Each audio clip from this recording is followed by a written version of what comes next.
لوگ کہتے ہیں اعلیٰ حضرت نے کفر کی مشین لگا دی تھی، لوگ کہتے ہیں اعلیٰ حضرت تکفیر کی مشین تھی۔ یقیناً اعلیٰ حضرت نے کفر کی مشین لگایا۔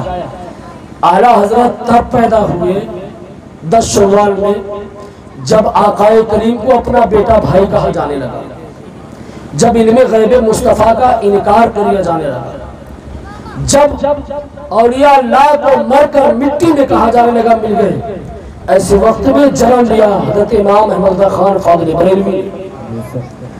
اور پتہ ہے امام احمد رضا خان علیہ رحمت و رضوان 13.5 سال کی عمر میں منظر اسلام کی مفتی کی مسند پر بیٹھ کر اپنے والد حضور صاحب قبلہ کو اعلیٰ حضرت نے 13.5 سال کی عمر میں علم مثلث پر ترکہ پر بٹوارے پر اعلیٰ حضرت نے مکمل مدلل ایک فتویٰ لکھا۔ تب اعلیٰ حضرت کے والد نے کہا اے بیٹے اب آج سے میری ضرورت نہیں ہے، دارالافتاء میں اب میرے بیٹے تم ہی کافی ہو۔ اعلیٰ حضرت 13.5 سال کی عمر میں سب سے بڑے مفتی بن گئے۔ کتنی عمر ہے؟ کتنی عمر ہے اعلیٰ حضرت کی؟ میرے ساتھ آپ لوگ مل کے بولیں گے تو مجھ کو اچھا لگے گا۔ 13.5 سال کی عمر میں کیا بن گئے؟ مفتی بن گئے۔ ایک صاحب آئے اعلیٰ حضرت کے والد صاحب سے فتویٰ لینے، کہا حضرت مجھے یہ میرا استفتاء ہے، جواب دے دیجیے۔ کہا فلاں جگہ جائیے، فلاں کمرے میں مفتی صاحب بیٹھے ہوں گے دارالافتاء میں، وہ جواب دے دیں گے۔ کہا ٹھیک ہے۔ وہ مسکراتا ہوا بندہ حاضر ہوا تو کیا دیکھا، ایک بچہ 13.5 سال کا بیٹھا ہوا، واپس پھر الٹا پاؤں پلٹے اور کہا حضرات آپ بتائیں مفتی صاحب بیٹھے ہیں، وہاں 13 سال کا بچہ بیٹھا ہے۔ کہا اس وقت سب سے بڑا مفتی وہی ہے، جواب وہی دے گا۔ سبحان اللہ، سبحان اللہ۔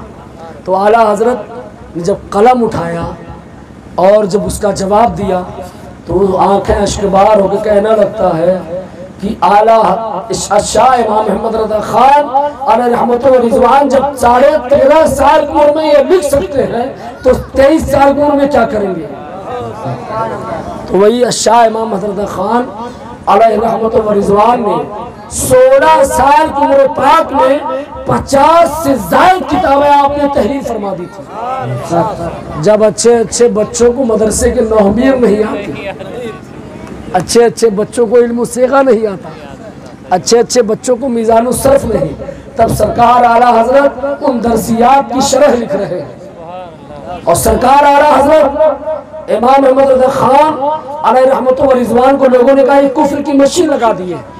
آپ کو میں ایک بات بتانا چاہتا ہوں نوجوانوں اور میرے بزرگوں، آپ پہ کام آنے والی بات ہے، یہ میری بات نوٹ کرنا، آپ پہ کام آئے گی ہمیشہ اگر میری بات آپ نے رکھ لی ذہن میں۔ لوگ کہتے ہیں اعلیٰ حضرت نے کفر کے مشین لگا دی، پتہ ہے اعلیٰ حضرت نے وہی کیا جو ایک سچے امتی کو کرنا چاہیے۔ اعلیٰ حضرت نے وہی کیا جو ایک سچے عاشق رسول کو کرنا چاہیے۔ اعلیٰ حضرت نے وہی کیا جو ایک سچے، ایک وفادار، ایک بہترین وفادار امتی کو ہونا چاہیے۔ بس فرق اتنا ہے کہ کوئی کسی کو گالی دیتا ہے تو آدمی کہتا ہے اس کو بک رہا ہے، میرے باپ پر کیا جاتا ہے۔ کوئی مولانا حامد صاحب قبلہ کو کچھ کہا تو میں سنتا ہوں ان کو کہا اور میری کیا جاتی ہے، لیکن اگر مجھے ان سے سچی محبت ہے اور عقیدت ہے تو لہذا اگر ان کو کچھ کہا گیا ہے تو میں مکمل انشاءاللہ پوری کوشش کروں گا کہ ان کے دشمن کا مقابلہ کروں اور ڈٹ کر اس کا جواب دے سکوں۔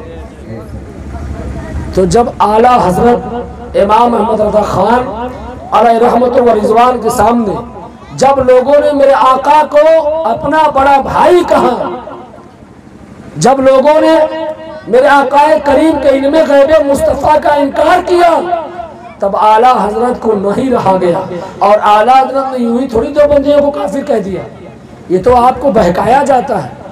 حضرت مولانا حامد رضا صاحب قبلہ ہشامی نے کہا مجھ سے کہ آپ وہ بات آج بتائیں جو ان کے ذہن میں بات بیٹھ جائے، اس لیے میں گفتگو کا اپنے جو ہے انداز بدل کر آپ تک ایک بات بتانا چاہتا ہوں میں کہ جو لوگ کہتے ہیں کہ اعلیٰ حضرت نے کفر کی مشین لگائی، نہ اعلیٰ حضرت نے نقاب سے، چہرے سے نقاب ہٹا دیا، پردہ ہٹا دیا اور یہ دکھا دیا سنو عاشق رسول کی پہچان یہ نہیں ہے کہ سامنے مصطفیٰ جان رحمت پر نعت کہے اور پیٹھ پیچھے گالیاں پکتا پھرے۔ نانا، اعلیٰ حضرت نے کسی کو کافر نہیں کہا، اعلیٰ حضرت نے کسی کو کافر نہیں کہا۔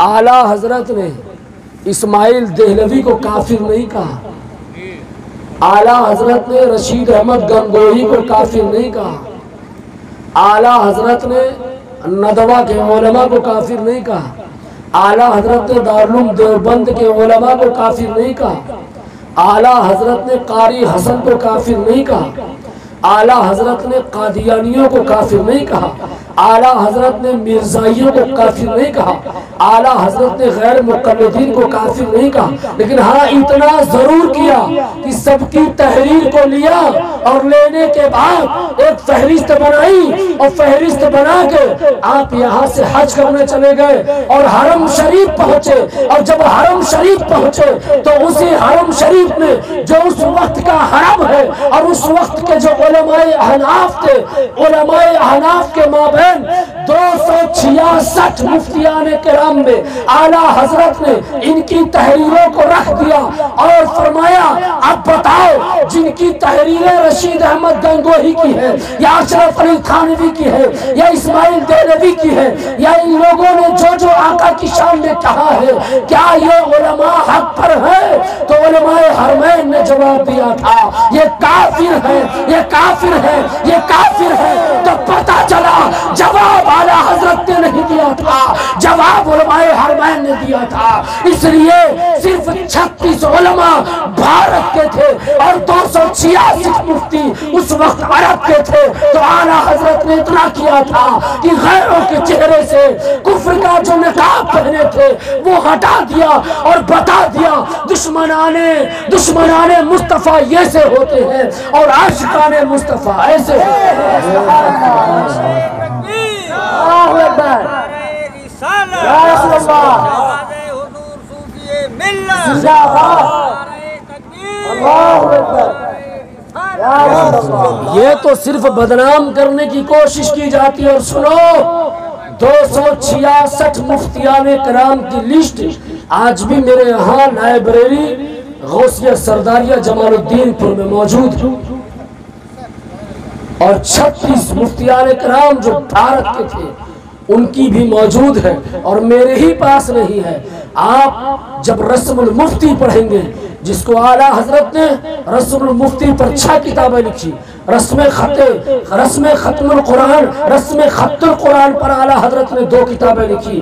جب آپ فتاوی رضویہ کو پڑھیں گے تو آپ کو اس میں تحقیق ملے گی کہ اعلیٰ حضرت نے جب ان کے چہرے کو جب عیاں کیا لوگوں کے سامنے تو لوگوں نے یہ کہنے پر لوگ مجبور ہو گئے علماء حرمین شریفین کہ ان کی تواریخ، ان کی ہسٹری، ان کی عبارات کو اپنے افتاء سے مدرسے سے بائیکاٹ کیا جائے، ورنہ اگر مسلمان کا بچہ پڑھے گا تو وہ بھی کافر ہو جائے گا عمل کرنے گا۔ تو اعلیٰ حضرت نے صرف کیا کیا؟ اعلیٰ حضرت نے چہرے سے نقاب اٹھا دیا۔